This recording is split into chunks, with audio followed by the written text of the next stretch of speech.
There's pizza in the room. Here's the setup. Decorations. Important to have the sign there pointing people down. We came down this hallway here. There's the famous Mary McCool. And we have the auditorium on purpose. So as people walk through, they can see what that looks like. And then all the decorations down this hallway. And again, keeping that open so people can see what our service looks like, our auditorium at least looks like. Coming in this way, we got some more amazing volunteers hanging out down here. Purposely moved the table out of the way to get space in here. Tomorrow during services, the nursery will be open. They'll have a check-in right here, and this room will be open for people to check in. We're not advertising that, but that's what's happening. And then we got signs again. And this is where registration happens.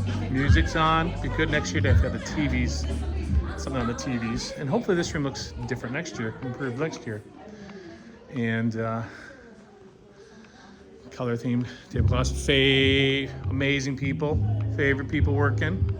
And there's a good looking guy right there. And then they come through here. And then we have the egg hunt here when people get made. And wow, a lot of people here today. This is what the stage looks like here. And so then rooms decorated like this. And then we got the pen set up in the back of the room here. And got the signs up. And we got our egg pens. That's what it looks like from the back of the room.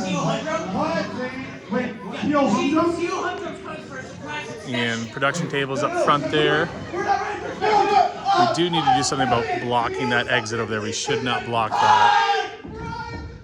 And then up here's where all the prizes are. So piles and piles. Wow, Mary McCool's over here now. Man, she gets around. So we have the prize table for all the Legos here. That's what $8,000 of Legos looks like. And this is all the candy. And then this was an attempt at a photo booth. People go out here, they exit this way. These doors are locked at this point. And then sign here goes to direct people back.